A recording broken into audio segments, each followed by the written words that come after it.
Hello everyone, welcome to home science classes. Home science classes में आपका स्वागत है। कैसे हैं आप? आशा करती हूँ अच्छे होंगे, खुश होंगे, मस्त होंगे और पढ़ाई कर रहे होंगे। आपको पता है कि हमारी चर्चा चल रही है एक्सटेंशन एजुकेशन पर। एक्सटेंशन एजुकेशन में भी जो हम देख रहे थे, अभी तक हम शिक्षण सामग्रियों पर बात कर रहे थे। चाहे वो आपकी लिखित शिक्षण सामग्री हो, चाहे प्रक्षेपित शिक्षण सामग्री हो या फिर गैर प्रक्षेपित शिक्षण सामग्री हो, या फिर जो आपने देखा था कि दृश्य श्रव्य शिक्षण सामग्री होते हैं, हमारे श्रव्य शिक्षण सामग्री होते हैं। हमने इन सब के बारे में समझा, जिसमें आपने नाटक देखा, आपने टेलीविज़न के बारे में समझा, आपने रेडियो के बारे में समझा, इसके इतिहास को देखा। साथ ही साथ जो आपके आस-पास में नुक्कड़ नाटक होते हैं, उनको आपने समझा, कठपुतली के प्रकार समझे और कठपुतलियों के महत्व समझे, यानी कि जो हमारे शिक्षण सामग्री हैं, उनके महत्व भी आपने समझे, क्या-क्या लाभ होते हैं इनके प्रयोग के, आपने ये सारी चीज़ें समझी। ये हमारा कह सकते हैं हमारा यूनिट जो था शिक्षण सामग्री का वो समाप्त हो चुका है। अब आगे हमें अभी डिस्कस करना है, जैसे कि प्रौढ़ शिक्षा हो गया, इसके बारे में डिस्कस करना है। हालाँकि अनौपचारिक और औपचारिक शिक्षा के बारे में आपने पहले ही समझ रखा है, तो अभी हमें प्रौढ़ शिक्षा पढ़ना है, हमें संचार के बारे में पढ़ना है। साथ ही साथ हमें जो प्रोग्राम चलाए गए थे उनके बारे में समझना है। इसके साथ ही हमें सामुदायिक विकास के बारे में समझना है और हमें इसी के साथ ही साथ हम देखेंगे जो हमारे नियोजन कार्यक्रम हैं, हम उनके बारे में समझेंगे। तो मुझे नहीं लगता कि अभी हमने आधा भी कंप्लीट किया है। अब हम और कुछ पढ़ें, उससे पहले हम समझते हैं प्रसार शिक्षक जो यानी कि प्रसार कार्यकर्ता होते हैं, ये कौन होते हैं? इनके क्या-क्या दायित्व होते हैं? इनकी भूमिका क्या होती है? हम ज़रा इसके बारे में समझते हैं। तो आज की जो हमारी क्लास होगी, आज की क्लास में हम देखेंगे कि ये प्रसार कार्यकर्ता हैं कौन? तो आपको पता है कि जो प्रसार शिक्षा है, ये मुख्य रूप से ग्रामीणों की शिक्षा होती है, जिसमें हम उनकी रुचियों, उनकी आवश्यकताओं, उनकी जो भी ज़रूरत है, उनको ध्यान में रखते हुए हम उनको शिक्षा देते हैं। उनकी जो भी समस्याएँ होती हैं, उनकी समस्याओं के समाधान ढूँढना हम उनको सिखाते हैं। जो भी हमारे पास उपलब्ध साधन होते हैं, उनका प्रयोग करना उनको सिखाया जाता है। उनके जो भी रूढ़िगत विचार हैं, उनमें परिवर्तन लाया जाता है, जिससे वे अपने जो नवीन तकनीकी को अपनाकर अपने जीवन स्तर को ऊँचा उठा सकें, अपने खेती-बाड़ी में और अपने जो उनके पशुपालन है, इन सब में वो परिवर्तन कर सकें। तो इन्हीं ग्रामीणों की मदद के लिए प्रसार शिक्षा किया जाता है। जो प्रसार कार्यकर्ता होते हैं, वो ग्रामीणों की समस्याओं का समाधान करने के लिए विषय विशेषज्ञों या फिर जो वैज्ञानिक हैं, इनसे लगातार संपर्क करते रहते हैं। जो भी नए शोध, नई जो जानकारियाँ होती हैं, उनको ग्रामीणों तक पहुँचाने का कार्य करते हैं, उन्हें उपयोग करना सिखाते हैं। तो ये प्रसार कार्यकर्ता हैं कौन? ज़रा हम इनके अर्थों को समझते हैं। जो भी लोग ग्रामीण जीवन से जुड़कर विकास कार्य करते हैं, लोगों के उत्थान के लिए कार्य करते हैं, उनके रहन-सहन, उनके जीवन स्तर को ऊँचा उठाने में सहयोग करते हैं, उनके खेतों, घर और उनके जो कार्यस्थल हैं, उन पर जाकर नए तकनीकों से अवगत कराते हैं, उनका उपयोग करना सिखाते हैं, वो सभी लोग प्रसार कार्यकर्ता कहलाते हैं। आपने देखा था ना कि किस तरह से लोगों से आप संपर्क करते हैं, चाहे आप उनके घर पर जाते हैं या फिर आप उनके फार्म पर जाकर उनसे भेंट करते हैं। तो जो भी लोग इस तरह से जाकर लोगों के बीच में जाते हैं और उनके जो भी रहन-सहन का स्तर है उसको ऊँचा उठाने का कार्य करते हैं, उनकी समस्याओं के समाधान करते हैं, नई तकनीकों से उनको अवगत कराते हैं, उनको जानकारी देते हैं, उनके ज्ञान में, उनके व्यवहार में, उनके मनोवृत्ति में परिवर्तन लाने का कार्य करते हैं, वही आपके प्रसार कार्यकर्ता कहलाते हैं।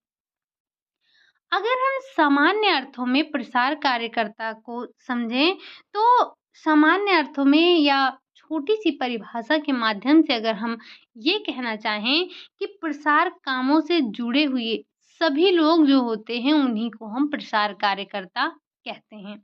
यानी कि जो लोग प्रसार कार्य में अपना योगदान दे रहे हैं, जुड़े हुए हैं, वे सारे लोग क्या कहलाते हैं? वे सारे लोग प्रसार कार्यकर्ता कहलाते हैं। अब ये प्रसारकर्ता ग्रामीण स्तरकर्ता हो सकते हैं, ग्राम सेवक हो सकते हैं, प्रसार अधिकारी हो सकते हैं, प्रखंड विकास अधिकारी हो सकते हैं या फिर जिला विकास अधिकारी या कोई और भी व्यक्ति या एजेंसियाँ जो ग्रामीणों के विकास से जुड़कर कार्य कर रहे हैं, वो सभी प्रसार कार्यकर्ता कहलाते हैं। इसका एक साधारण सा अर्थ अगर हम निकालना चाहें, तो जो लोग ग्रामीणों के उत्थान के लिए कार्य कर रहे हैं, वे सारे क्या होते हैं? प्रसार कार्यकर्ता होते हैं। इनका कार्य करने का जो ढंग होता है, जैसे अभी जो-जो नाम सुने आपने, कौन-कौन से नाम सुने आपने जिनको हमने प्रसार कार्यकर्ता कहा? इसमें आपके ग्रामीण स्तरकर्ता आते हैं, ग्राम सेवक आते हैं, प्रसार अधिकारी आते हैं, जो प्रखंड स्तर के अधिकारी हैं, ये सभी आते हैं। इनके कार्य करने का तरीका अलग-अलग हो सकता है या होता भी है, लेकिन इनका उद्देश्य एक ही होता है। सारे लोगों का एक ही उद्देश्य होता है क्या? कि जो हमारी ग्रामीण जनता है, उसका विकास हो, उसका उत्थान हो, ग्रामीणों का रहन-सहन का स्तर बढ़े और उन्हें देश के विकास की मुख्य धारा में जोड़ा जाए। यही उद्देश्य रखते हुए हर व्यक्ति या कह सकते हैं जो एक चाहे वो जिला अधिकारी हो, प्रखंड अधिकारी हो, ग्राम सेवक हो, ये सारे लोग इसी उद्देश्य को ध्यान में रखते हुए कार्यों को करते हैं। इनका मुख्य कार्य क्या होता है कि जो ग्रामीण लोग हैं, ग्रामीण लोगों के रहन-सहन का स्तर बढ़ाया जाए। उन्हें ग्रामीण जो जनता है उसके विकास और उत्थान किया जाए। साथ ही साथ उन्हें देश की जो विकास की मुख्य धारा है उसमें भी जोड़ने का कार्य किया जाता है। तो ये कार्यकर्ता कौन है? तो ये कार्य करते हैं प्रसार कार्यकर्ता। अब प्रसार कार्यकर्ता कोई भी हो सकता है, चाहे वो आपका जिला अधिकारी हो, ग्राम सेवक हो यानी कि जो आपका बीडीओ होता है वो हो सकता है यानी कि ब्लॉक डेवलपमेंट ऑफिसर और ग्राम सेवक हो सकते हैं। कोई भी हो सकता है, तो ये सारे लोगों का उद्देश्य ही होता है कि जो हमारी ग्रामीण जनता है उसका उत्थान किया जाए, उसके जीवन स्तर को ऊँचा उठाया जाए, उसका विकास किया जाए, ठीक? आपको पता ही होगा कि महात्मा गांधी का एक कथन है कि देश का विकास यहाँ की झुग्गी-झोपड़ियों में रहने वाले व्यक्तियों पर निर्भर है। उनका कहने का मतलब ये था कि जब हमारे देश के जो ग्रामीण जनता के जो झुग्गी-झोपड़ियों में लोग रह रहे हैं, जब इनका उत्थान होगा, जब इनका विकास होगा, तब हमारे राष्ट्र का विकास होगा, तब जाकर हमारे देश का विकास होगा, ठीक? तो इसी बात को ध्यान रखते हुए जो हमारी ग्रामीण जनता है, उसका भी उसका उत्थान करना आवश्यक हो जाता है, ठीक? ये तो आपने समझा कि प्रसार कार्यकर्ता होते कौन हैं। अब ये जो प्रसार कार्यकर्ता होते हैं, इनके कुछ कार्य भी होंगे, कुछ उत्तरदायित्व भी होंगे। तो ज़रा हम समझते हैं कि जो हमारे प्रसार कार्यकर्ता हैं, इनके कार्य क्या होते हैं, ठीक? अब हम पढ़ेंगे प्रसार कार्यकर्ता के कार्यों को, लेकिन उससे पहले एक ज़रूरी सूचना है आप लोगों के लिए। आप लोगों को जो भी पेड ग्रुप से जुड़े थे, मैंने वो पेड ग्रुप बंद कर दिया है। अभी जो उसमें जुड़ चुके हैं, वो लोग जिस दिन से जुड़े हैं 30 डेज़ तक रहेंगे, उसके बाद वो अपने आप रिमूव हो जाएँगे। और मैंने उस ग्रुप को बंद करने का फ़ैसला लिया है, हालाँकि मैंने उसे बंद भी कर दिया है क्योंकि मैं नहीं चाहती कि आपको किसी भी तरह का कोई तकलीफ़ हो क्योंकि आप में से कई लोग ऐसे हैं जो कि हार्ड कॉपी जिनको चाहिए। आपने पेड कोर्स ले लिया है, आपको हार्ड कॉपी चाहिए। आपको पता होता तो आप पहले, ये मैं आपको डे 1 से बोल रही हूँ कि जो पीडीएफ आप यहाँ देख रहे हैं, जैसा पीडीएफ आप यहाँ देख रहे हैं, सेम पीडीएफ आपको ग्रुप में मिलेगा। कुछ एक्स्ट्रा आपको वहाँ पर नहीं मिलेगा। यही पीडीएफ आपको वहाँ पर लेना है, मतलब यही पीडीएफ वहाँ पर आपको मिलेगा। अगर आपको लेना हो तो ले लेना, अदरवाइज़ मत लेना। और मैं ये आपको बार-बार बोल रही थी कि जो है पीडीएफ आपको लेने की आवश्यकता नहीं है, आप हर दिन का पीडीएफ यहाँ से बनाते चलिए। जब आप डेली का डेली पीडीएफ बनाएँगे, यानी कि नोट्स बनाएँगे, तो आप पर एक एक मतलब अचानक से बर्डन नहीं आएगा। लेकिन आप सोच रहे हैं क्लास भी ना लें और आप पीडीएफ ले लें, प्रिंट आउट निकलवा लें, उसको ले जाके घर में रख लें। ये ऐसा नहीं हो सकता है। मैंने आपको पहले भी मना किया था और अब तो मैंने ग्रुप भी बंद कर दिया। हालाँकि मेरा ग्रुप चालू करने का कोई विचार नहीं था, लेकिन आप में से कई लोग बार-बार बोल रहे थे कि हमें पीडीएफ चाहिए, हमें पीडीएफ चाहिए। तो बस इसीलिए, क्योंकि वो जो ग्रुप बना था उस ग्रुप में सिर्फ़ आपको ₹20 पे करने थे पर मंथ। पर मंथ का 20 था और अगर आप पूरे 1 ईयर के लिए लेना चाहते हैं तो 199 था। पूरे 1 साल तक वो पीडीएफ आप पढ़ सकते थे, अगर मर्ज़ी हो तो नोट्स बना सकते थे, नहीं तो यहाँ पर आपको सब कुछ फ्री में मिल रहा है। और मैंने कल देखा कि आपको बड़ी तकलीफ़ हो रही थी, आप लोगों का ऐसा मानना था कि आपको हार्ड कॉपी नहीं मिल पा रही है और आपने पेड ग्रुप में जुड़ गए आप लोग, आपको हार्ड कॉपी नहीं मिल पा रही है, आपको बड़ी तकलीफ़ हो रही है। तो इस बात से मुझे भी बड़ी तकलीफ़ हुई कि जो चीज़ें मैं यूट्यूब पर हर सबके लिए बिल्कुल फ्री की हूँ, आप जो चाहे वो पढ़ सकते हैं और सेम पीडीएफ यहाँ पर आपको मिलता है, तो आपको थोड़ा-सा तकलीफ़ करना चाहिए और इसे नोट्स बनाना चाहिए। बस इसीलिए मैंने वो ग्रुप बंद कर दिया है और जो लोग अभी उसमें जुड़ चुके हैं, वो अगले 30 दिन तक रहेंगे। अगले 30 दिन तक नहीं, मतलब जब से आपने जॉइन किया है ग्रुप, उस दिन से लेकर अगले 30 दिन तक रहेंगे। उसके बाद उसमें अब आज से क्या, कल से ही उसमें कोई जा नहीं सकता है, वो ग्रुप बिल्कुल बंद हो चुका है।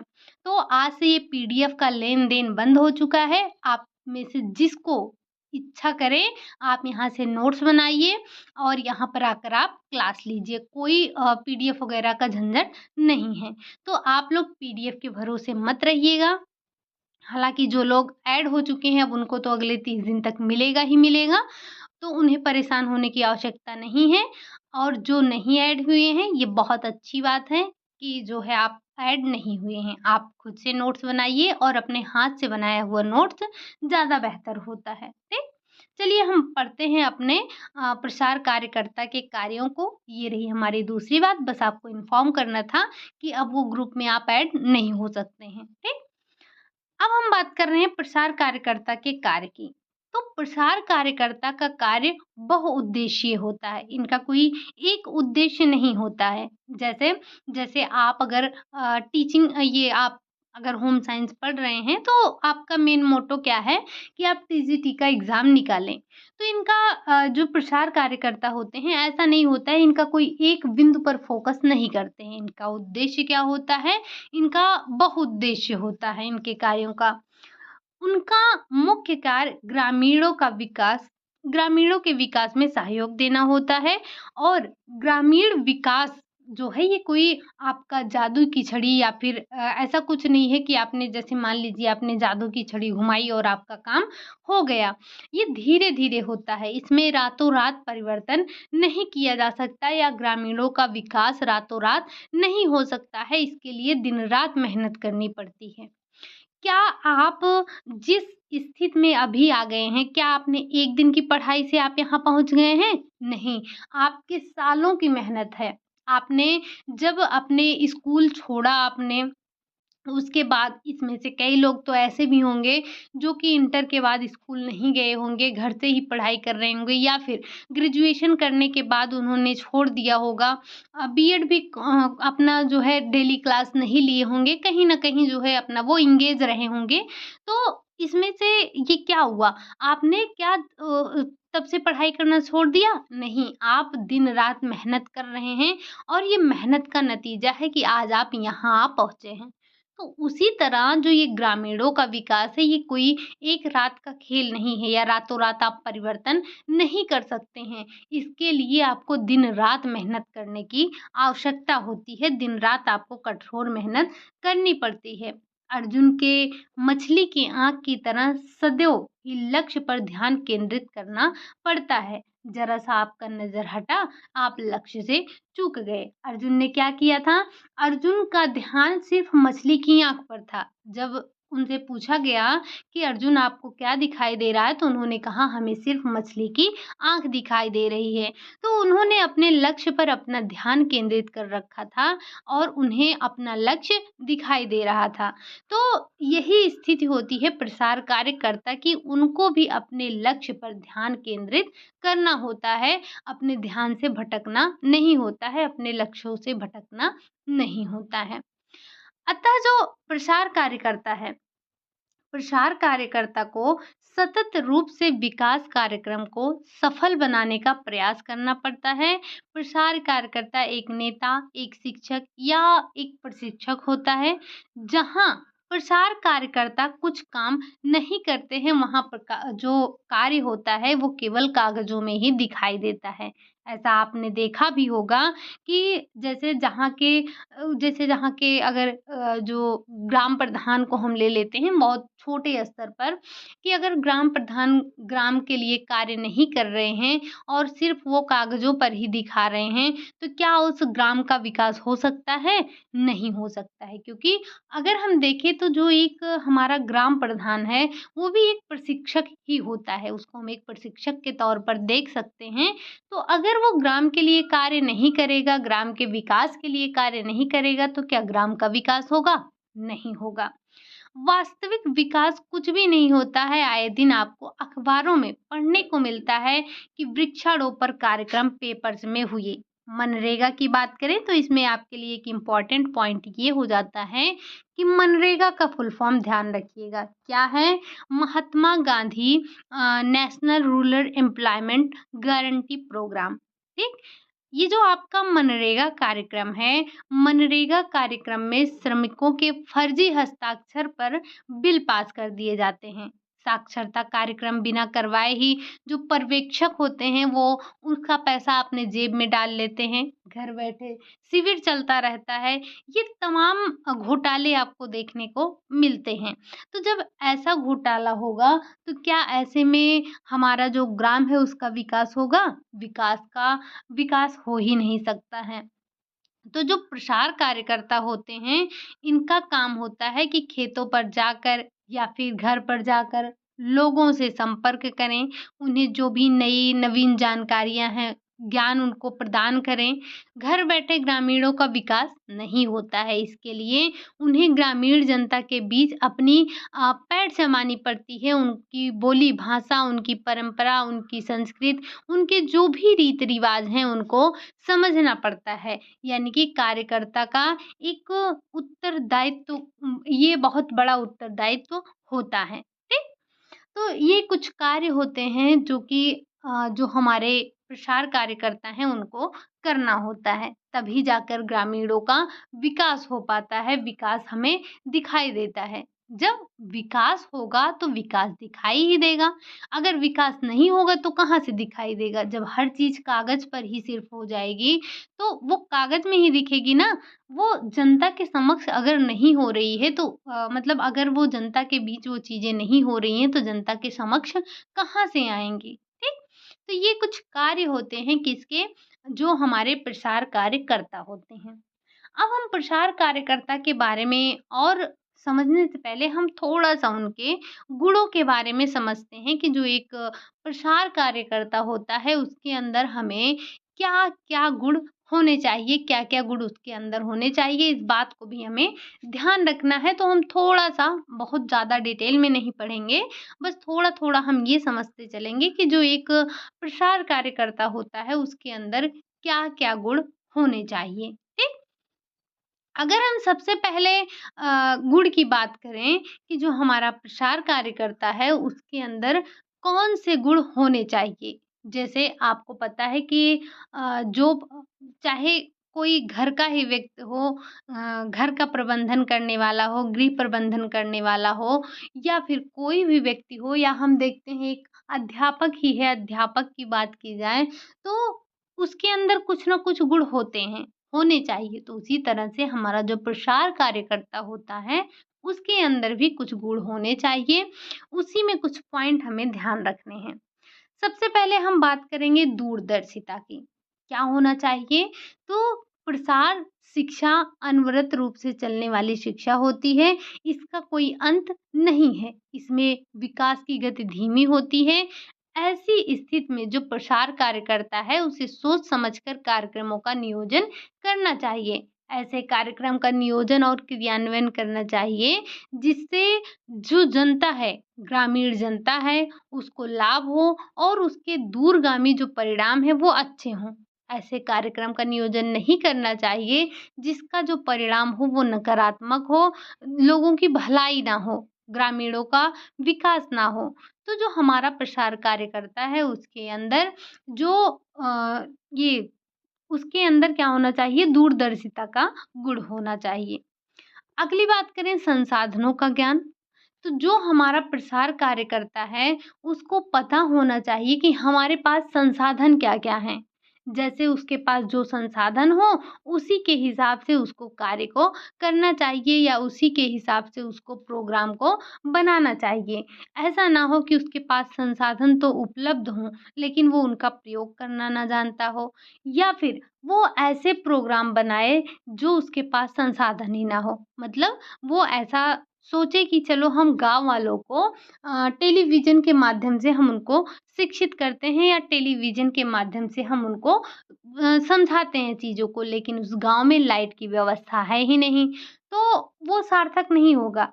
इसीलिए जो प्रसार कार्य करता है, उसे अपने संसाधनों का ज्ञान होना चाहिए। उसे पता होना चाहिए कि वो किन संसाधनों का प्रयोग कर सकता है, किन संसाधनों का प्रयोग उसके लिए हितकर होगा और कौन से जो संसाधन हैं उसके लिए, या कौन-सा प्रयोग उसके लिए अहितकर होगा, यानी कि वो उपयोगी नहीं होगा।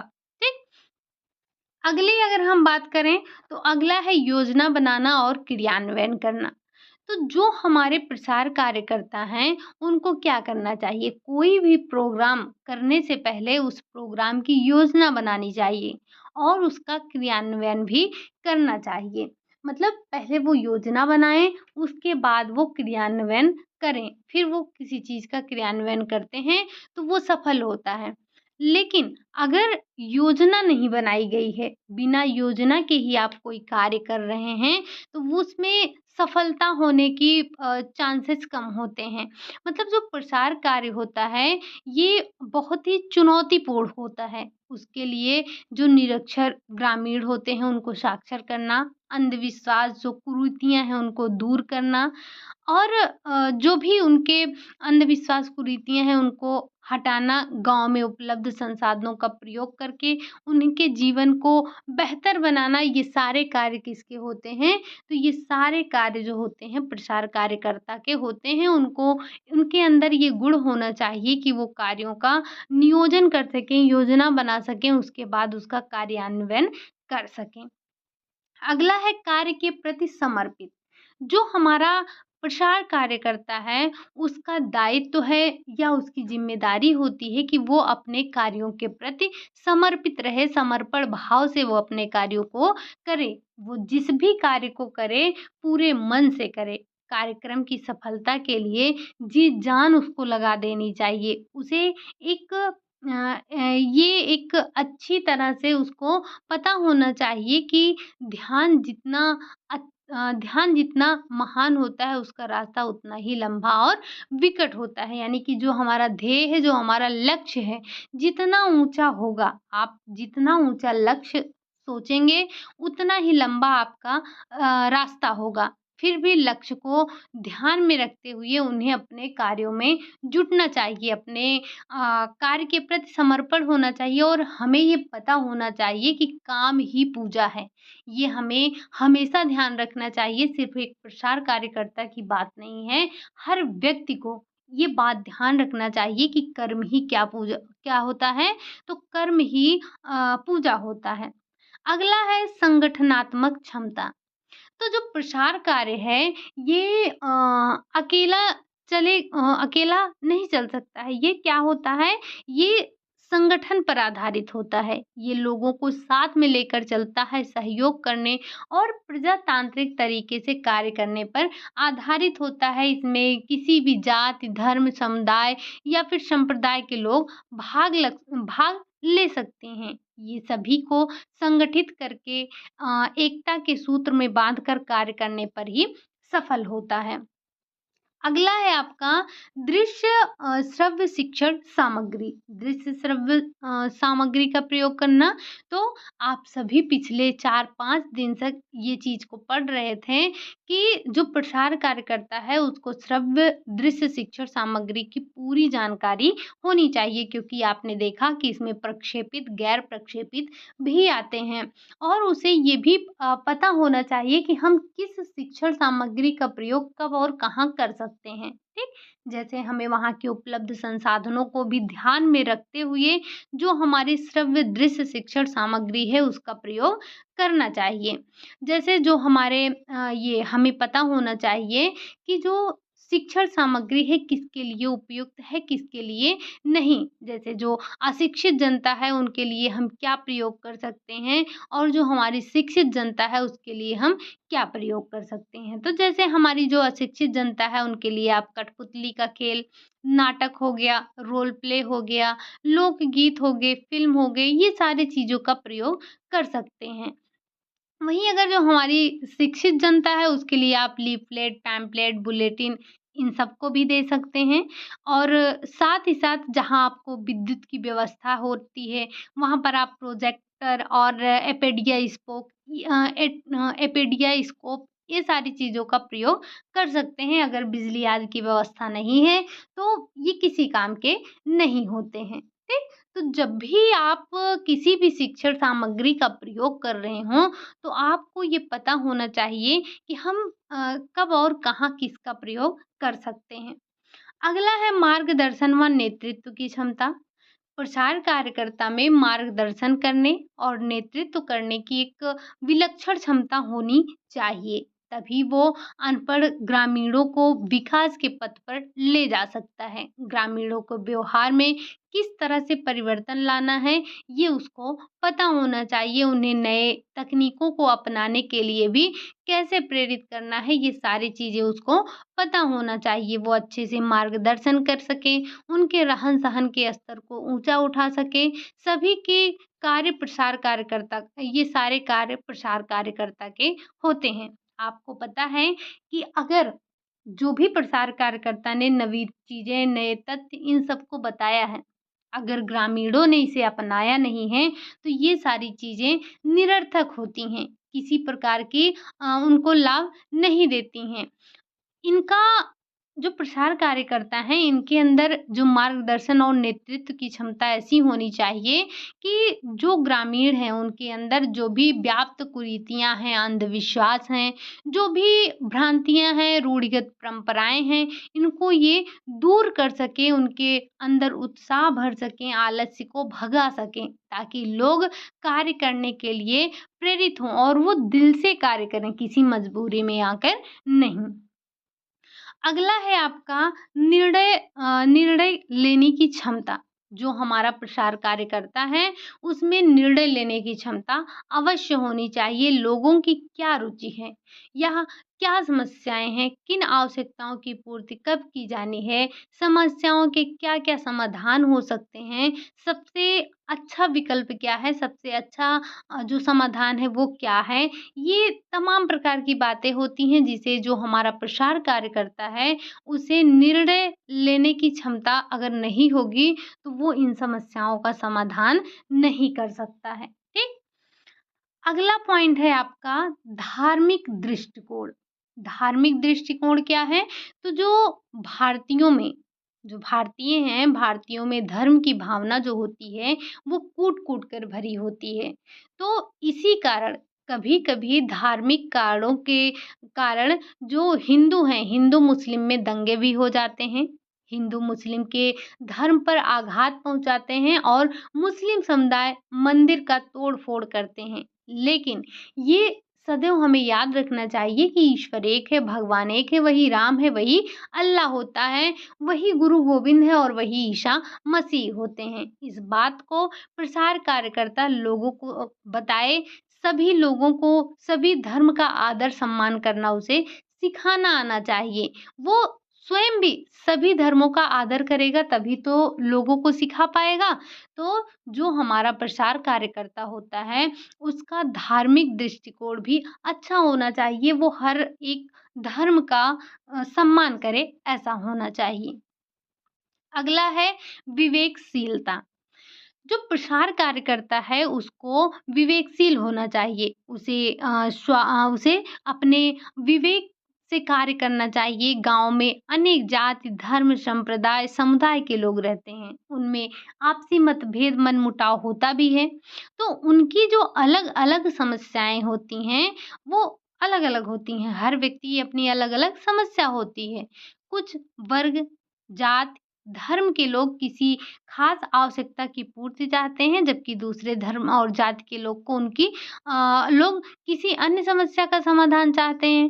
तो जो प्रसार कार्यकर्ता है उसको सोच समझकर, तर्कपूर्ण निर्णय लेकर, सभी के हितों को ध्यान में रखते हुए उसे क्या करना चाहिए? उसे अपने कार्यक्रमों का नियोजन करना चाहिए। ठीक? आगे चलते हैं, आगे क्या विशेषता होनी चाहिए? हालाँकि ये विशेषताएँ आपके पास 25-26 विशेषताएँ हैं, बस हम मोटे तौर पर इनको देखते हुए चलते हैं। अगला है सेवा भाव। तो जो प्रसार कार्यकर्ता होता है उसके अंदर सेवा कार्य करना चाहिए उसे। यहाँ आमदनी का ज़रिया नहीं होना चाहिए, इसमें मानवता की सेवा की जानी चाहिए, मानव के कल्याण के लिए प्रयास किया जाना चाहिए। अभावग्रस्त या जो पिछड़े हैं या जो गरीब हैं उनके परिवारों को मदद करना चाहिए, उनके दुःख तकलीफ़ जो हैं उनको सुनना चाहिए, उनकी समस्याओं का समाधान करना चाहिए। ठीक? अगला है सादा जीवन उच्च विचार की सोच। तो जो हमारे प्रसार कार्यकर्ता हैं, प्रसार कार्यकर्ता का जीवन आडंबरों से मुक्त होना चाहिए, उनके अंदर दिखावटीपन नहीं होना चाहिए, उनका जीवन सादा होना चाहिए। वो जिस क्षेत्र में कार्य करता है, अगर उसका रहन-सहन, चाल-ढाल, उसकी बोल भाषा उन्हीं के अनुरूप है, तभी वो आदर पाता है और ग्रामीणों के विश्वास को जीत पाता है। लोग उनकी बातों को मानते हैं, उनके कहे अनुसार कार्य करते हैं और परिणाम क्या होता है कि जो आपका कार्यक्रम होता है वो सफल हो जाता है। ठीक? अगला है विनम्र एवं मृदुभाषी। तो ये प्रसार कार्यकर्ता जो हैं, ये जन समुदाय के बीच में कार्य करते हैं। उनका ध्येय, उनका लक्ष्य ग्रामीणों का उत्थान करना होता है। ग्रामीणों का स्वभाव भी थोड़ा ज़िद्दी सा हुआ होता है, जैसे ज़िद्दीपना उनमें अड़ियलपना होता है। तो ऐसी स्थिति में जो प्रसार कार्यकर्ता है, उसका व्यवहार कैसा होना चाहिए? मृदुभाषी होना चाहिए, उसका व्यवहार विनम्र होना चाहिए, उसकी वाणी मृदु होनी चाहिए। अगर वो भी अकड़ कर बोलेगा और मतलब वो भी जैसे ग्रामीण लोग ज़िद्दी होते हैं, वो भी ज़िदपन पे आ जाएगा, अकड़ कर बोलेगा, तो ग्रामीण उसकी बात को क्यों मानेंगे? नहीं मानेंगे, उलट के उनमें लड़ाई-झगड़ा हो जाएगा। तो जो विकास की कल्पना की गई है, क्या वो सफल हो पाएगी? नहीं हो पाएगी। तो अपने लक्ष्य को ध्यान में रखते हुए लोगों के साथ विनम्र व्यवहार करना चाहिए। उनकी जो वाणी है उसके लिए ग्रामीणों के समक्ष क्या होनी चाहिए? ग्रामीणों के समक्ष ही नहीं बल्कि उसकी भाषा मृदु होनी चाहिए। व्यवहार उसका ऐसा हो कि जैसे वो लोगों के मन मस्तिष्क पर छा जाए, ठीक? वहाँ से उसके जाने के बाद भी लोग उसे याद करें। ये आप हर किसी को अ, ऐसी वाणी, ऐसी भाषा होनी चाहिए। अगला है आकर्षक व्यक्तित्व। जो प्रसार कार्यकर्ता हैं, व्यक्तित्व इनका आकर्षक होना चाहिए, जिससे लोग इनकी तरफ स्वतः ही खींचे चले आएँ, इनकी बातों को सुनें, बातों को सुनने के लिए इनके व्यवहार में उतारने के लिए चेष्टा हो। उसे हँसमुख, सरल, चरित्रवान होना चाहिए। उसकी जो बोली है, भाषा है, वो वाक् चातुर्य होना चाहिए, अनोखी और विलक्षण गुण होने चाहिए। उन्हें जो प्रसार कार्यकर्ता हैं, जिससे कि वो लोगों का ध्यान आकर्षण कर सकें, ऐसे उनमें बात करने की ऐसी क्षमता होनी चाहिए। अगला है सहानुभूति वाला व्यवहार, यानी कि जो प्रसार कार्य है, वो गाँव में जाकर करना पड़ता है। गाँव की रुचियों, उनके व्यवहारों, कौशलों, उनकी सोच-समझ के ढंग से परिवर्तन लाकर जो नई तकनीक है, नए ज्ञान है, नई जानकारियाँ हैं, उन पर बल दिया जाना चाहिए। लोगों के जीवन में जो लोगों के जीवन की दिशा और दशा दोनों को बदलना चाहिए और ये कार्य जो प्रसार कार्यकर्ता होते हैं, वो दबाव डालकर नहीं कर सकते हैं या जो है उन पर ज़ोर-ज़बरदस्ती नहीं कर सकते हैं। ये एक चुनौतीपूर्ण कार्य होता है, जिसे प्रसार कार्यकर्ता कर सकता है और वो सहानुभूति व्यवहार प्रदर्शित करने का उसके अंदर गुण होना चाहिए। अड़ियलपन, ज़िद्दीपना ये सारी चीज़ें नहीं होना चाहिए। झगड़ालू अंदाज में उसको बात नहीं करना चाहिए। जैसा कि आपने पहले ही विशेषता देखा, मृदुभाषी, आकर्षक व्यक्तित्व, ये सारी चीज़ें होनी चाहिए। अगला है ईमानदार। तो जो प्रसार कार्यकर्ता होता है, उसे ईमानदार होना चाहिए क्योंकि उसे ग्रामीणों के बीच रहकर काम करना है। सरकार द्वारा नियोजित जो भी कार्यक्रम है, उनको गाँव वालों के सामने क्रियान्वयन करना पड़ता है, जिससे सरकार द्वारा खर्च करने के लिए पैसे दिए जाते हैं। अगर प्रसार कार्यकर्ता ईमानदार होगा, तभी वो क्या करेगा, तभी वो सही ढंग से कार्यक्रम को गाँव वालों के समक्ष करेगा। समाज ईमानदार और निष्ठावान व्यक्ति को आदर और सम्मान देते हैं। जो लोग झूठे होते हैं, जो लोग फरेबी होते हैं, उनका ना तो कहना मानते हैं, ना ही उन्हें आदर सम्मान देते हैं। तो इसीलिए जो हमारे प्रचार कार्यकर्ता हैं, उनको एक निष्ठावान होना चाहिए, उनको ईमानदार होना चाहिए। साधन संपन्न, जो प्रसार कार्यकर्ता है उनको साधन संपन्न होना चाहिए। समय, शक्ति, धन बचाने वाले उपकरणों का प्रयोग करना चाहिए। इसे इतना साधन संपन्न होना चाहिए कि ग्रामीणों की समस्या का वो तत्काल निपटारा कर सकें। अगर किसी चीज़ की जानकारी नहीं है तो उसकी जानकारी जो विषय विशेषज्ञ होते हैं पहले उनसे ले लेनी चाहिए, तब जाकर ग्रामीणों के समक्ष उस चीज़ को प्रस्तुत करना चाहिए। ठीक? अगला है नई तकनीक व जो पद्धतियाँ हैं उनमें विश्वास। तो प्रसार कार्यक्रम के अंतर्गत अनेक शिक्षण प्रणाली द्वारा जो कृषक हैं, कृषक, पशुपालक, मत्स्य पालक और मुर्गी पालक, लघु उद्योगों को अपनाने वाले जो उद्यमी हैं, ग्रामीण, इन सबको नई तकनीक की नए जो भी आविष्कार हुए हैं, उनको अपनाने पर जोर दिया जाना चाहिए। नए जो तकनीक आए हैं उनको अपनाकर जो उनकी अधिक उत्पादन किया जा सके, उनके रहन-सहन के स्तर को हम ऊँचा उठा सकें। परंतु जब प्रसार कार्यकर्ता को खुद नई चीज़ों, नई तकनीकों पर विश्वास नहीं होगा, तो वो लोगों को कैसे विश्वास दिलाएगा? अगर उसे नवीन तकनीकों की जानकारी नहीं है, तो लोगों को कैसे जानकारी देगा? इस बात को प्रसार कार्यकर्ता को ध्यान रखना है, तब जाकर वो क्या कर पाएगा? वो प्रसार कार्य कर पाएगा। अगला है आपका ग्रामीण विकास के प्रति आस्थावान, यानी कि प्रसार कार्यकर्ता ग्रामीणों के उत्थान और कल्याण के लिए चलाई जाती हैं। जो प्रसार कार्य हैं ये ग्रामीणों के ही उत्थान के लिए चलाई जाती हैं। ग्रामीण जनता का चहुमुखी विकास हो सके, उनका हर तरफ से विकास कर एक समुन्नत और प्रगतिशील समाज का निर्माण हो सके, ये लक्ष्य रखा जाता है। तो जो प्रसार कार्यकर्ता हैं इनको ग्रामीण विकास के प्रति निष्ठावान होना ज़रूरी है, अपने कार्यों के प्रति इनको ज़िम्मेदार होना ज़रूरी है, इनकी आस्था होनी चाहिए उस कार्य में। ज़बरदस्ती ये कार्य ना कर रहे हों, जब तक प्रसार कार्यकर्ता में ये गुण नहीं होंगे, वो जी-जान से अपने कार्य नहीं कर पाएगा क्योंकि विकास कार्य बहुत धीमा होता है, ये आपको दिखाई नहीं देगा। ऐसी स्थिति में वो जल्दी हताश, निराश, उदास हो जाएगा, थक कर वो बैठ जाएगा, अपना विचार बदल लेगा कि हम ये नहीं कर सकते हैं और वह हतोत्साहित हो जाएगा तो कैसे होगा? इसीलिए उसे अपने कार्यों के प्रति, अपनी ज़िम्मेदारियों के प्रति आस्थावान होना चाहिए। आत्मविश्वास आत्मविश्वास न्यायप्रिय होना चाहिए। यानी कि जो प्रसार शिक्षा है ग्रामीणों के उत्थान, लोगों के सर्वांगीण विकास के लिए है। ग्रामीण और अभावग्रस्त लोग यहाँ 2 वक़्त की रोटी के लिए तरसते हैं। फटे पुराने कपड़े पहनते हैं, खुले आसमान के नीचे सोते हैं, धरती के ऊबड़-खाबड़ जगहों पर सोते हैं। वैसे लोगों को शिक्षित करना, व्यवहार में परिवर्तन करना कितना मुश्किल है। तो ऐसा कार्य केवल आत्मविश्वास और न्यायप्रिय व्यक्ति कर सकता है, जिसके अंदर आत्मविश्वास कूट-कूट कर भरा हो। वो कहेगा हाँ, हम इसमें परिवर्तन कर सकते हैं। यदि प्रसार कार्यकर्ता में ये गुण नहीं होगा तो कार्यक्रम का कोई लाभ नहीं पहुंच सकता है लोगों तक। उसका फ़ायदा दूसरे लोग जो हैं वो उठाएँगे। यानी कि जिनको आवश्यकता नहीं है वो उस कार्यक्रम का लाभ उठाएँगे। अगला है साहसी, संतोषी, परिश्रमी।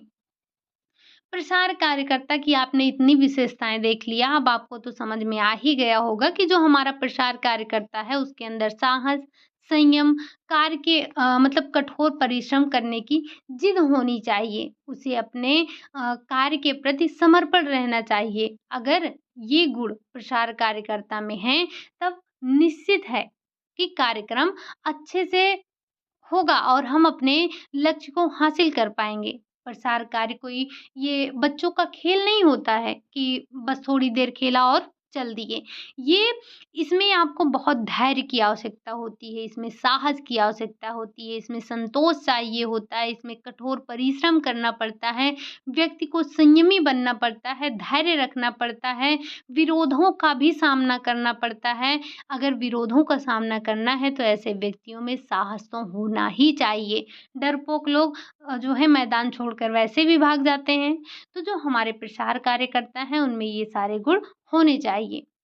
प्रगतिशील विचारधारा, प्रसार कार्यकर्ता प्रगतिशील विचारधारा का एक विशिष्ट गुण होना चाहिए। अगर वह स्वयं की रूढ़ियों का शिकार हो जाएगा तो अंधविश्वास से ग्रस्त लोगों को कैसे उभार पाएगा? नहीं उभार पाएगा।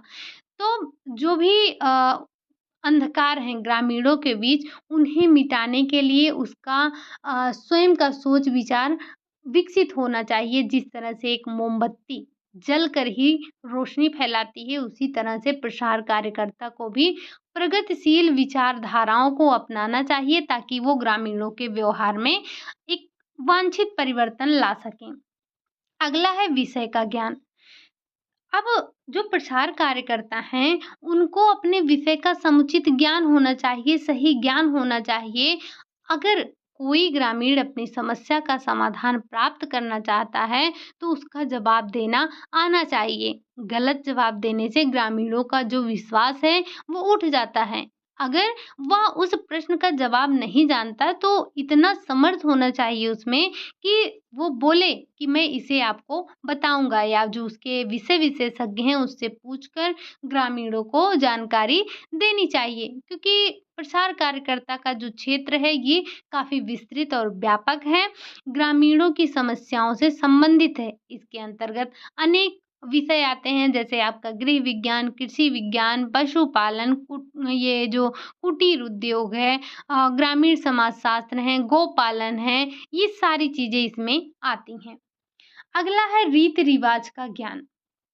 तो जो हमारे प्रसार कार्यकर्ता होते हैं, उनके अंदर एक गुण ये भी होना चाहिए कि उनको ग्रामीणों के जो रीति-रिवाज हैं, जो भी वहाँ के रिचुअल्स हैं, उनके बारे में उनको जानकारी होनी चाहिए। भारत आपको पता है विविधताओं में एकता का देश है। गाँव हो या शहर हो, लोगों के जो रीति-रिवाज हैं, संस्कृति हैं, जो मूल परंपराएँ हैं, खान-पान की जो आदतें हैं, ये सारी चीज़ें भिन्न हैं। आप देखेंगे पूरब से पश्चिम और उत्तर से दक्षिण, तो ये चारों दिशाओं में आपको विभिन्न प्रकार के संस्कृति मिलेगी, रीति-रिवाज मिलेंगी, परंपराएँ मिलेंगे, खान-पान मिलेंगे।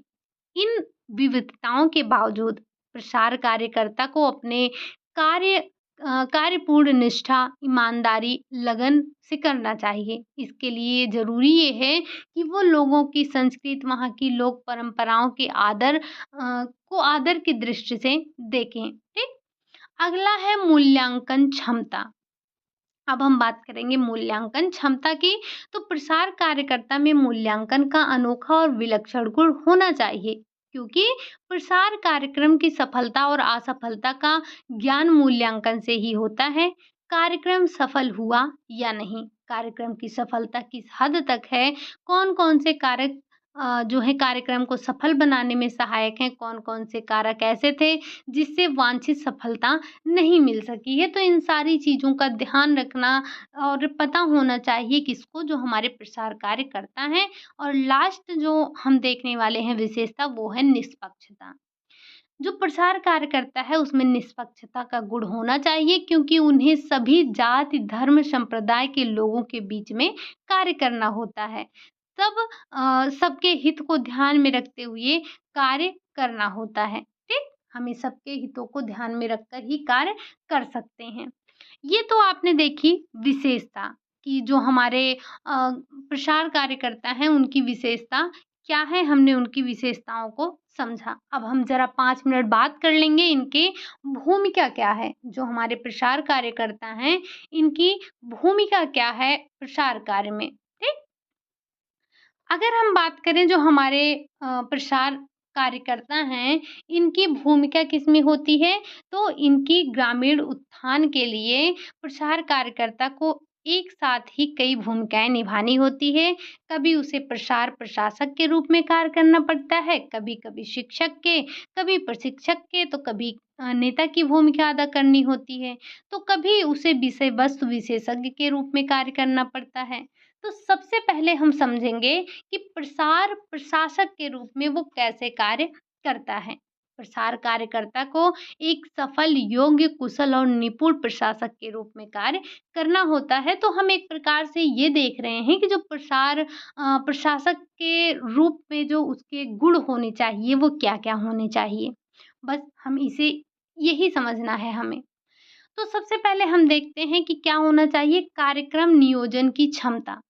जो अभी आपने विशेषताएँ देखी, बस वही आपको समझना है।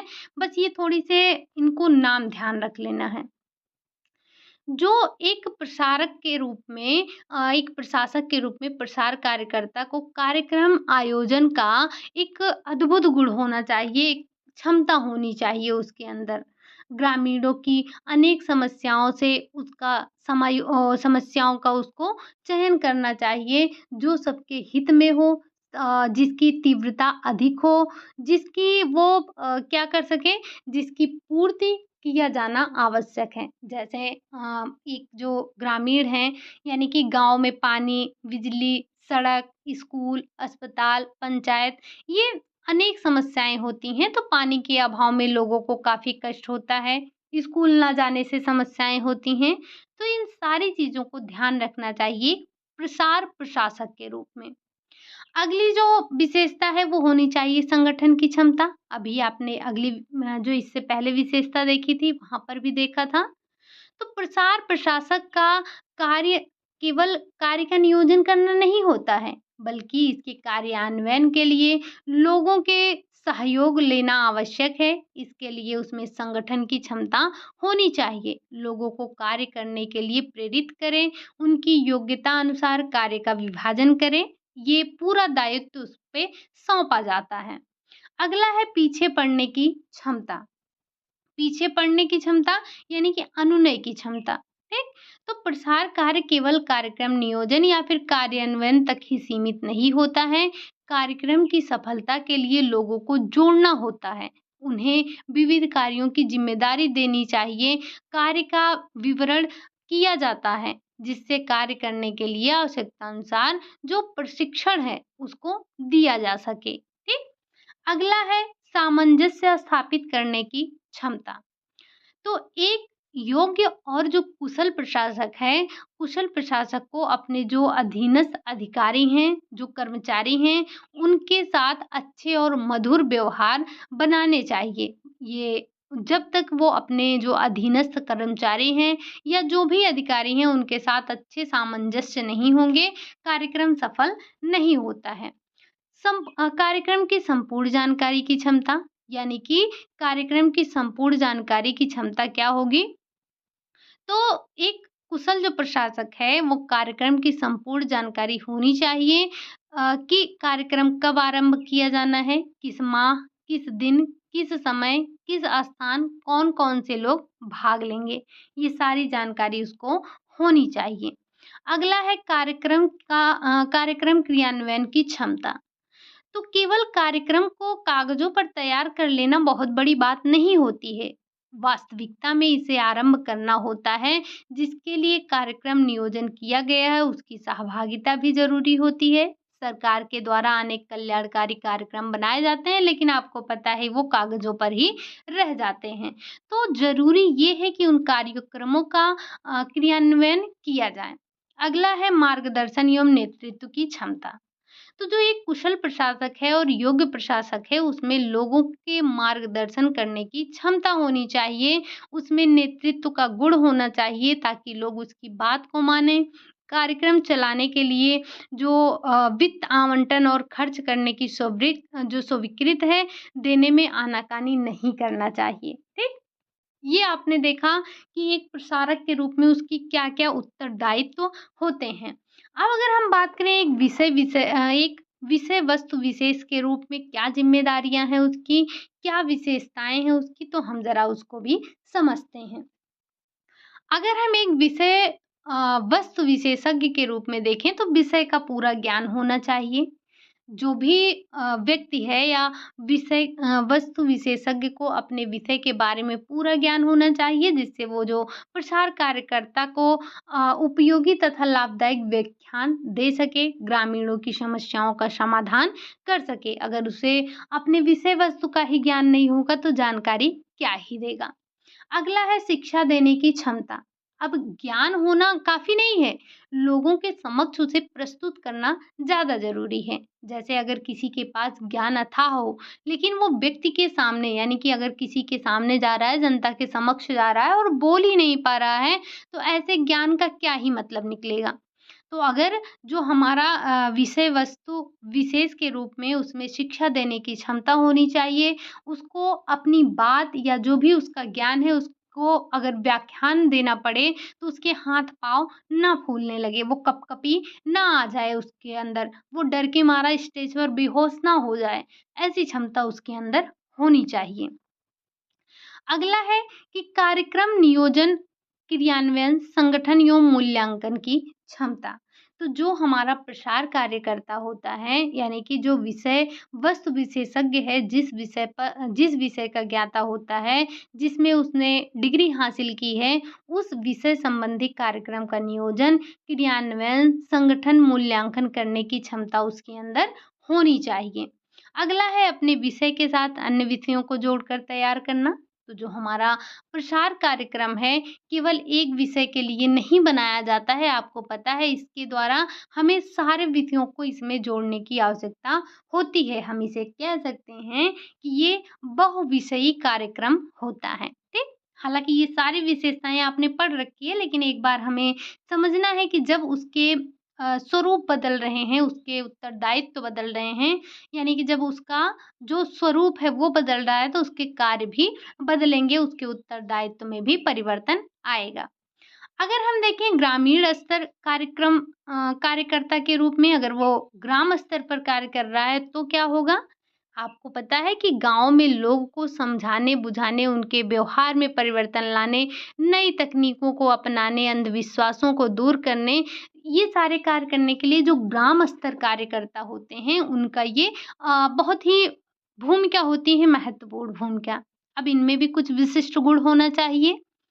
सबसे पहले ग्रामीण परिवेश, यानी कि जो ग्राम स्तरीय कार्यकर्ता का परिवेश ग्रामीण हो, वह गांव वालों की समस्याओं को समझे, उनके स्वभाव, बोलचाल, उनकी भाषा, संस्कृत, रहन-सहन के आदतों से परिचित हो, वह खुद भी ग्रामीण के साथ घुल-मिल सके, तभी वांछित परिवर्तन ला सकता है।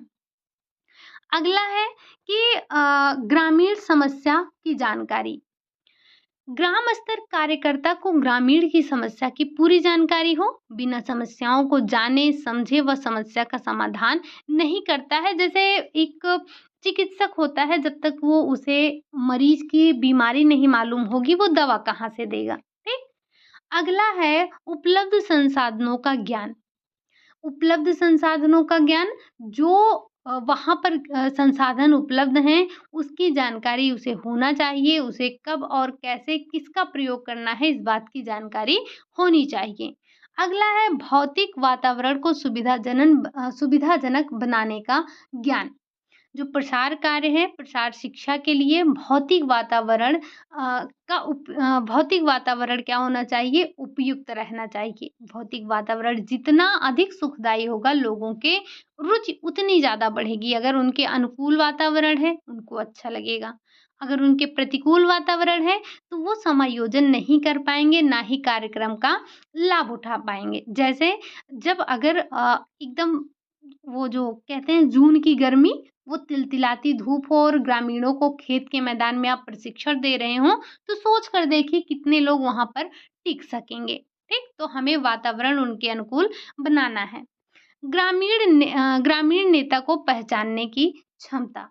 किसी भी कार्यक्रम को सफल बनाने के लिए स्थानीय नेता का सहयोग बहुत ही ज़रूरी होता है। गाँव में तो घर-घर नेता होते हैं, उनमें से श्रेष्ठ नेता की पहचान करना, प्रशिक्षित करना ये ज़रूरी होता है, तभी जाकर कार्यक्रम को सफल बनाया जा सकता है। और लास्ट है आपका मृदु एवं विनम्र व्यवहार, जो कि आपने पहले भी देखा, किसी भी प्रसार कार्यकर्ता को ग्रामीणों के समक्ष मृदु और विनम्र व्यवहार करना चाहिए, उनसे प्रेम व्यवहार से बोलना चाहिए, उनके साथ अच्छा संपर्क स्थापित करना चाहिए, ठीक? अगर हम अगली बात करें, चौथा है संप्रेषण के रूप में। संप्रेषण के रूप में तो प्रसार कार्य चुनौतीपूर्ण होता है, ये हम शुरू से देखते आ रहे हैं। अशिक्षित जो रूढ़वादी, परंपरावादी, अंधविश्वासी ग्रामीण जनता को शिक्षित करना आसान नहीं होता है।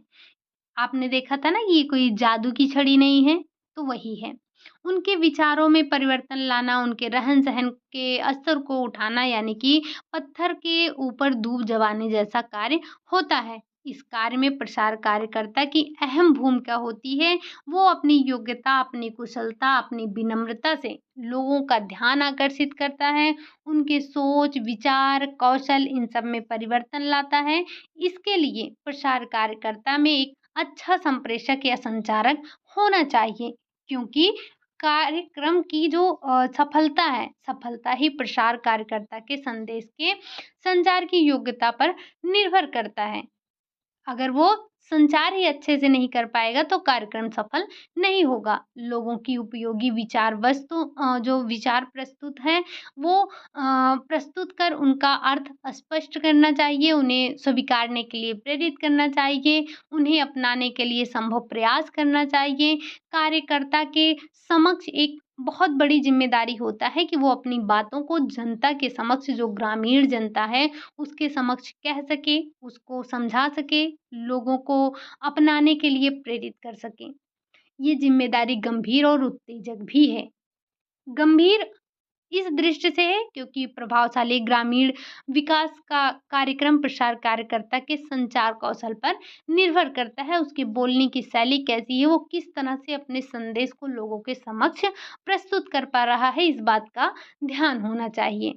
तो उसके जब वो संप्रेषक के रूप में हो, तो ये उसके अंदर कुछ ना कुछ गुण होना चाहिए कि वो लोगों को अपनी बातों से समझा सके। हालाँकि हम संचार का एक अलग से टॉपिक ही पढ़ेंगे, यानी कि अलग से चैप्टर ही है, तो हम उसको पढ़ेंगे, तब आपको समझ में आएगा कि संचार क्या है, किस तरह से कम्युनिकेशन किया जाता है, ठीक? ये तो आपने मोटे तौर पर देख लिया, जो एक हमारा प्रसार कार्यकर्ता होता है, उसके अंदर कौन-कौन से गुण होते हैं। तो उम्मीद है कि आपने प्रसार कार्यकर्ता के कार्यों, उसके दायित्वों, उसके विशेषताओं को आपने समझा होगा। आज के लिए हम यही इतना रखेंगे। क्लास आपको कैसी लगी? ये टॉपिक आपका समाप्त हो गया है, ऐसा मत समझिएगा कि अभी इसमें कुछ बचा है। क्लास आपको कैसी लगी? अगर अच्छी लगी हो तो लाइक करिएगा, चैनल को सब्सक्राइब करिएगा, साथ ही साथ कमेंट करना ना भूलिएगा। शेयर तो आप कर ही दीजिएगा ज़रूर से ज़रूर, क्योंकि आप लोग शेयर नहीं करते हैं, ये गलत बात है। ठीक? चलिए फिर मिलते हैं नेक्स्ट क्लास में, तब तक के लिए बाय बाय, टेक केयर।